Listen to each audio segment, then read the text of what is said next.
Welcome to another exciting edition of Bowling Showcase, the only show to bring you everything bowling in the bowling capital of the world, Metro Detroit. I'm your host, Mark Martin. Well, here we are, the end of another exciting MD USBC bowling season and our season finale episode of Bowling Showcase. And what a season it's been. Now, as you saw last week in our Bowling Showcase Challenge Championship, Super Bowl region finalist Sterling Lanes, they claimed the title by defeating Marybowl region finalist and defending champion Woodland Lanes in a knockdown battle which went to the final frames. So congratulations to 2018 Bowling Showcase Challenge champion Sterling Lanes on their victory, and a big thank you to our host centers and teams for making this year's challenge such a huge success. And a big thank you to you at home for being a fan and supporting bowling in Metro Detroit. Before we put away our bowling shoes, we still have this episode full of exciting bowling coverage to round out the season. So let's get to it. First though, let's catch you up on some bowling news from across the state. Congratulations to Michigan State USBC Queens champion Nicole Wilson. She beat out 49 of the state's best women bowlers to claim the prize. Wilson beat Julia Oczepik in the final match to earn the state Queens title and the $1,500 first prize at Riverwood Lanes in Mount Pleasant. Others in the stepladder final were Brandy Remy and Robin Orlikowski. Congratulations, Nicole. Now, in other news, MD USBC's very own Andrew Anderson of Holly won the coveted 2018 USBC Masters Tournament held in Syracuse, New York earlier in April. He beat out 360 other bowlers as he went undefeated in match play to win the top honor and $30,000. Fans of Bowling Showcase are certainly familiar with Anderson, seeing him win the 2017 MD USBC Masters. Congratulations, Andrew. Now it's time to jump into the show with our first story. Let's look at the State Masters Tournament held at Astro Lanes in Madison Heights right now on Bowling Showcase.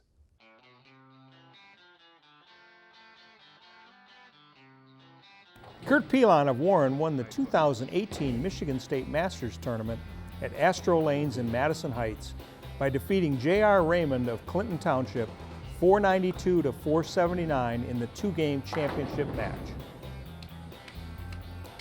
Pilon qualified 6th in a field of 71 bowlers with a 6-game score of 1285. In match play, Pilon defeated Marcus McLean of Lincoln Park 439 to 357.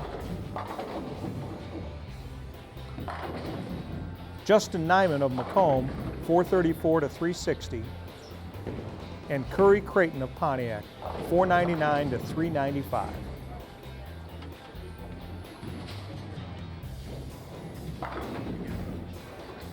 Raymond was the top qualifier with 1457.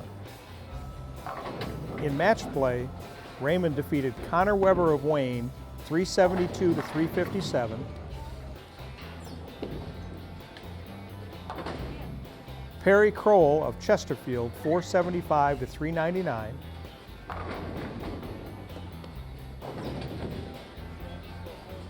And Ronnie Sparks of Redford 436 to 376.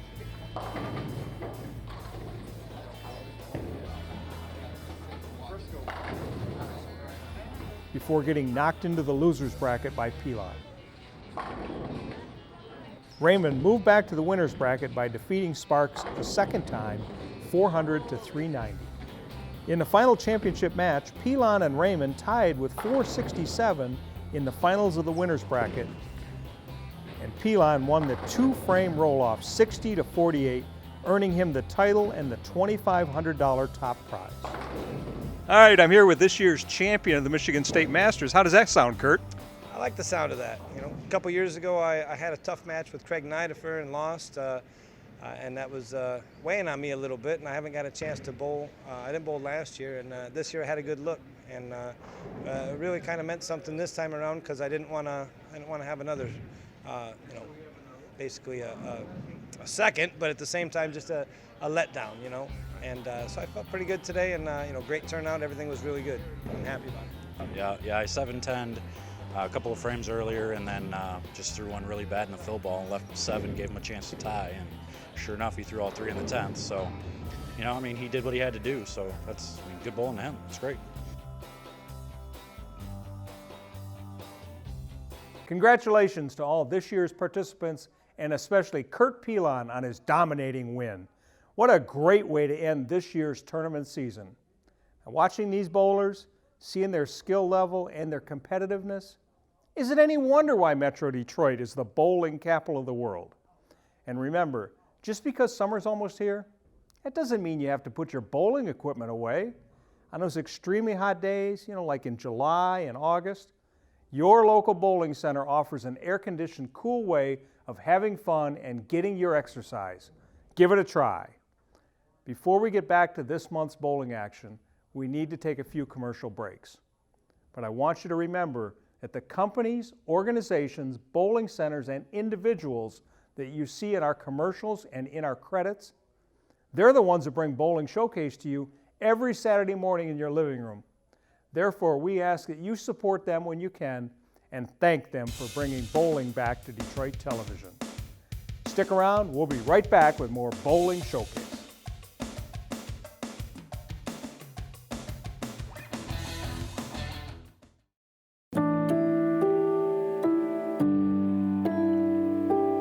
A lot of professional tournaments. We've won a lot of tournaments worldwide.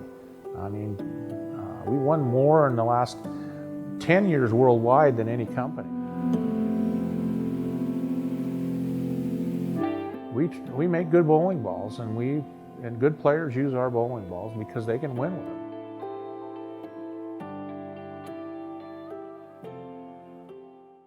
The Bowling Centers Association of Michigan is a nonprofit trade organization that protects, promotes, and advances the interest of its members and member centers.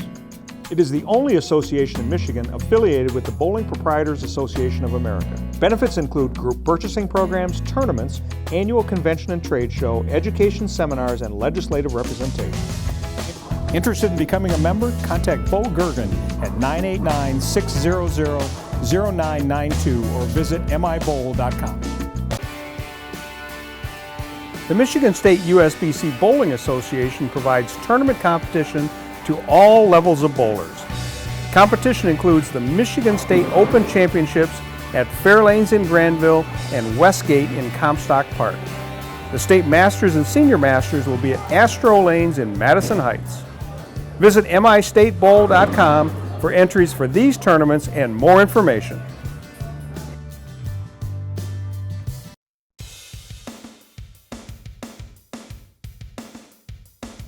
Welcome back.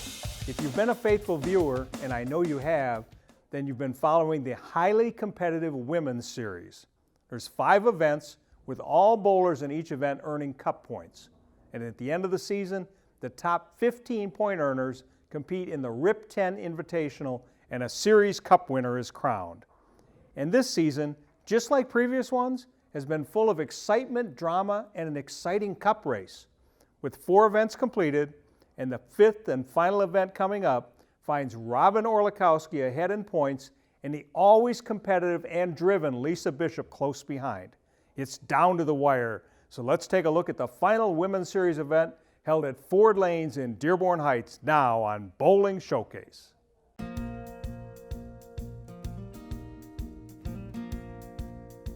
Excitement was in the air as the final Women's Series event of the season took place at Ford Lanes in Dearborn Heights. With the season-long cup race neck and neck and this final event offering triple points, it was a wide open battle between the bowlers with everyone bringing their A game. With 30 of Metro Detroit's top women bowlers participating, the competition was fierce. Through 4 games of qualifying, the ladies showed off their bowling skill. Julio Chepik of Vassar, who hadn't made match play all season, was the top qualifier with a 4-game total of 864 and a high game of 246. In match play, she advanced with victories over Lauren Roberts of Warren, 202 to 169,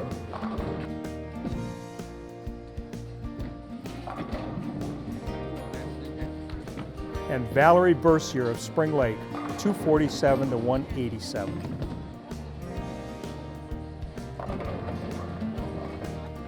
Going into the day, the cup point leader, Robin Orlikowski of Grand Rapids, she qualified third with a 4-game total of 823 and a high game of 222. Determined to win out the day and take home the cup, she headed into match play and first beat Natalie Mescal of Dundee 238 to 172.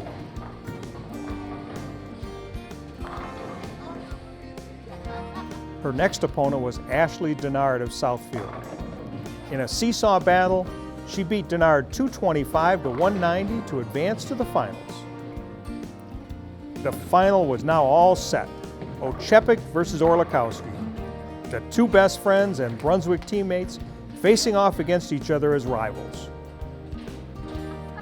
Oczepik started the match with a strike and a spare, while Orlikowski started the match with 3 strikes in a row. After that, the women traded almost identical frames, mixing strikes, spares with masterful skill.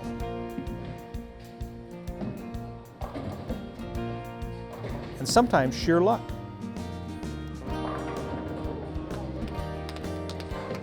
The two ladies bowled to a virtual tie going into the 10th frame when Oczepik's luck ran out and she left a solid 9-pin. Orlikowski seized the opportunity, made good on her shot, and ended up winning the match 225 to 224, giving her 3 wins in this year's Women's Series and the title of season-long cup winner. You know what? Not gonna lie, it doesn't get old, but thank you so much for hosting these. I really appreciate it.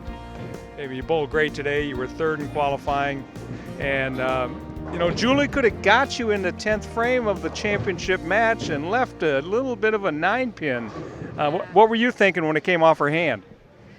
Honestly, I was not even looking because I just, I knew she was going to throw a good ball. And then when I heard everybody, it's just like, oh my gosh, would she leave? And I saw a 9-pin, I'm like, oh my gosh, like that's just right to the heart. That's right to the heart. Yeah, the two of you work together marketing-wise and things like that. I mean, how hard is it to bowl against a friend like Julie? I really try to stay in my own element, and I've learned early on in my career that you can put that friendship aside and just focus on yourself. So, there's nobody else that I'd really want to bowl in the finals besides her. We always joke that we want to be 1-2 all the time, and it's just a pleasure. I mean, she was on fire, and I got lucky. I don't even feel like I deserved the win, but that's the way bowling goes sometimes. I just knew I needed to make a good shot, and I tried telling myself, just relax your hand, because I have a tendency of grabbing it at the bottom. I let it go. It felt like it just hung a little bit. It had a chance, and it just wasn't meant to be. And Robin bowled great, and so she can have this tournament, but next week is mine. Here are the final cup point standings for this year's Women's Series.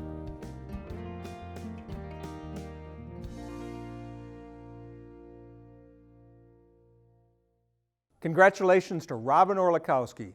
She won the final Women's Series event and the season-long cup. What a great way to end the 2018 Women's Series. But there's still one more Women's Series event to show you where Robin Orlikowski and the other top cup point leaders face off in the RIP 10 Invitational, which we'll bring to you a little later in the show, so stick around for that. Now let's learn how to master your game and compete with confidence with Alita Sills Bowling Worlds and YourBowlingCoach.com USBC Gold Coach, Michelle Mullen.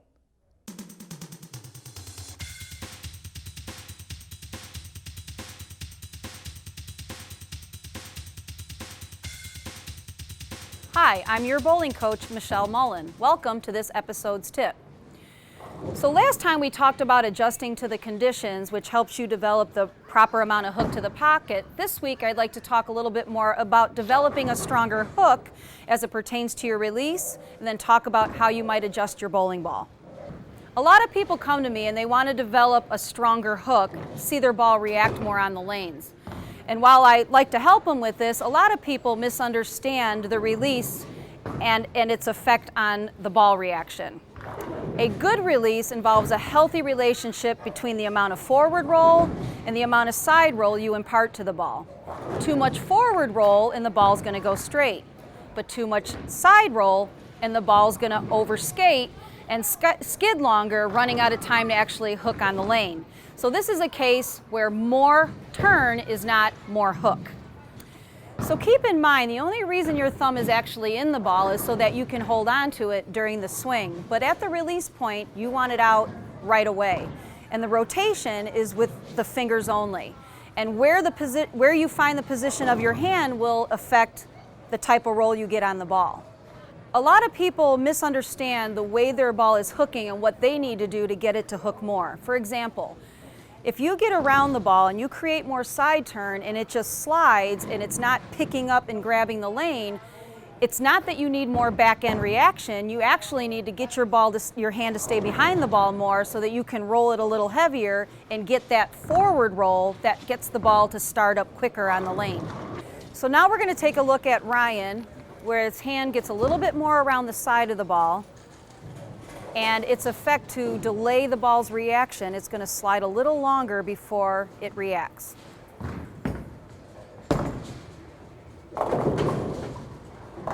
Excellent. Now we're going to take a look at Ryan getting his hand behind the ball more, which creates more forward roll. That gets the ball to hook sooner on the lane.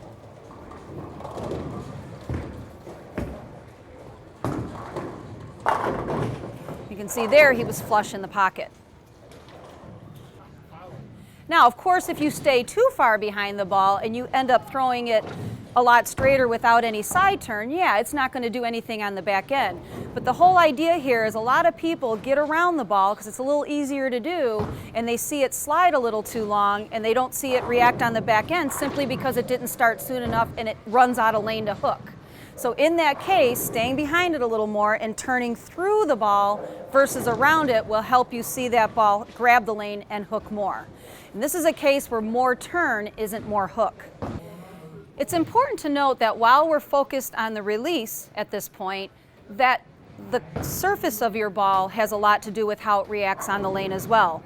You may note that there are shiny balls, there are dull balls. Well, also you can add friction or shine the ball you're using to create a little bit different reaction on the lane as well. So when you sand it, it'll actually help it grab the lane a little bit sooner, and a shinier ball will help it go a little bit longer. So altering your ball's surface to match its friction to the lane is also key. While altering the ball's surface will definitely help you with your reaction on the lanes, so will a more effective release. When you go to work on that, I highly suggest you think about taking a lesson, because oftentimes what you think you're doing is actually different than what you're doing, and you need a little help to get your hand in the proper position. But I want to make sure that you don't completely misunderstand your reaction on the lanes, and what I see a lot is people's ball slides too long on the lane, doesn't react on the back end, and they make the mistake of trying to turn it more to get it to hook, and all that does is exacerbate the problem and gets it to slide too long, and the ball runs out of time and never does grab on the lane. So a little bit more forward roll, a little bit more surface on the ball will help your ball hook sooner. It's been a pleasure offering you these tips over the past couple months, and I know summer's coming up and it's a great time to work on your game, and I hope that I have the opportunity to help you one-on-one in lessons or in our summer camps to help you take your game to the next level.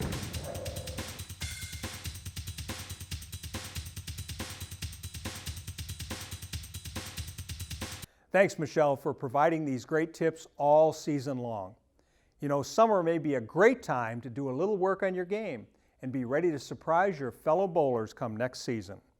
If you're having a little trouble with an aspect of your game, or you're just not happy with your results from this year, why not get in touch with Michelle at yourbowlingcoach.com and see if she can help. You might just set yourself up for that 300 game next season. Time for another break, but stick around. We'll be right back with our coverage of the RIP 10 Invitational coming up next on Bowling Showcase.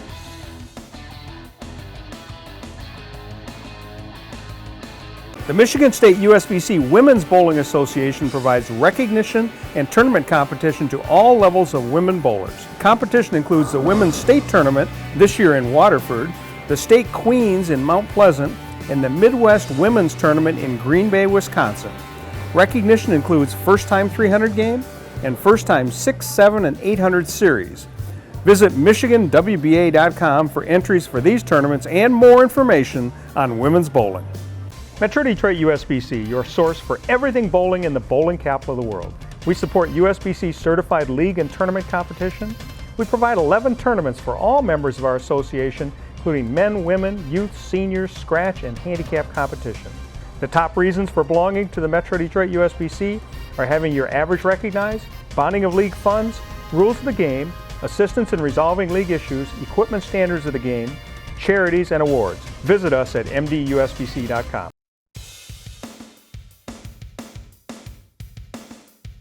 Welcome back.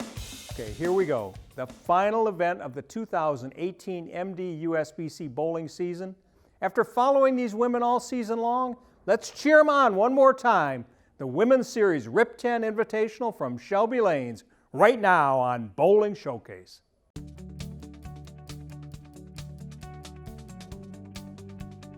At the end of a long and highly competitive 2018 Women's Series, the top 12 bowlers on the points list were invited to participate in this special event held at Shelby Lanes in Shelby Township.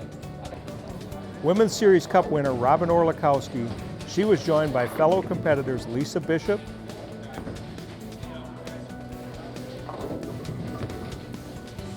Sandy Schultz, Brandy Remy, Ashley Denard, and other highly skilled women bowlers, all competing for the final prize of the season.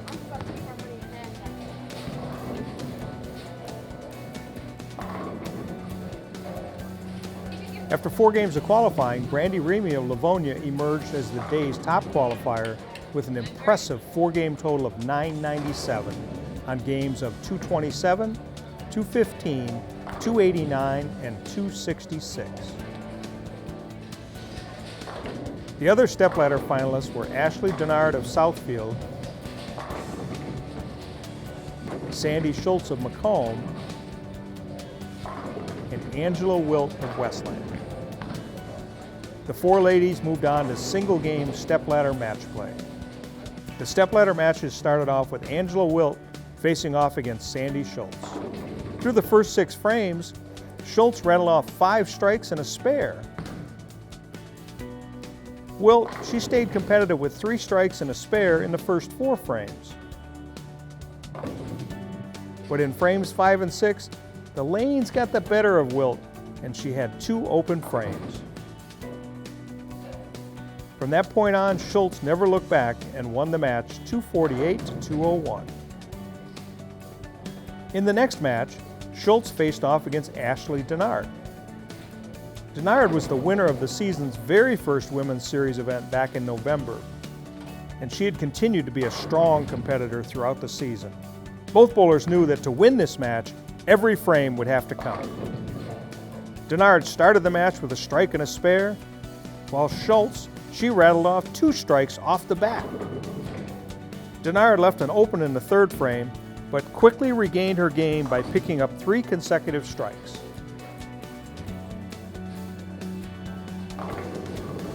Schultz was determined to win out and put on an impressive display of bowling, eventually winning the match 234 to 202, setting up the final match between her and Brandy Remy. Remy, who was last year's Women's Series Cup champion as well as the 2000 State Queens champion, faltered slightly in this year's previous competitions. But today that was all behind her. But now the true test had come. Could she continue her mastery of the lanes and beat Schultz for this final Women's Series prize? Right from the start of the match, it was clear that the breakdown of the lanes was causing some problems with the ladies' shots. The 2 normally powerful strike ball throwers struggled with corner pins and consistent shots. Schultz seemed to play the lanes a little bit better than her opponent, but Remy seemingly struggled with many shots, leaving alternating corner pins and splits. The final frames were a war of attrition and pin count, and on this day, Sandy Schultz came out the winner, claiming the final Women's Series event for the 2018 season. Well, I've been working on a new part of my game, and it didn't really click until that fourth game of qualifying. And then once it clicked, it made it a lot easier to progress and keep advancing and bowl the scores I needed to bowl, because this is a tough competition here. Honestly, because of the changes that I've been making just this week, I was going shot for shot, ball for ball. I was just trying to bowl me against the lanes. I didn't want to, my expectations were not very high, so I was just going frame to frame. I didn't really think a whole lot about who I was bowling or what my score was. I was just trying to make each shot count. After an intense day of bowling, the ladies joined in fellowship for a luncheon and awarding of the season-long points checks. Finally, the presentation of the Women's Series Cup to Robin Orlikowski. You know, the doubles tournament to start the year, I think it gave us a nice little boost to kick off the Women's Series. A lot of new people had joined that tournament, so they came and bowled the tournament. For myself, you know, just keeping an even mind and keel the whole times, and it just happened that I came out on top. I mean, there's so much good competition here, and it's a great opportunity to bowl competitively month after month, and we really appreciate the opportunity, so thank you.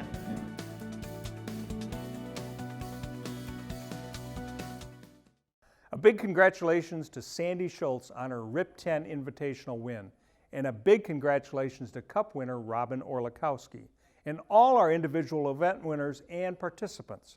Another season of powerhouse bowling. Well, here we are at the end of our show in our third season of Bowling Showcase. I want to thank all of you for being loyal viewers and fans and helping to bring bowling top of mind as well in the bowling capital of the world.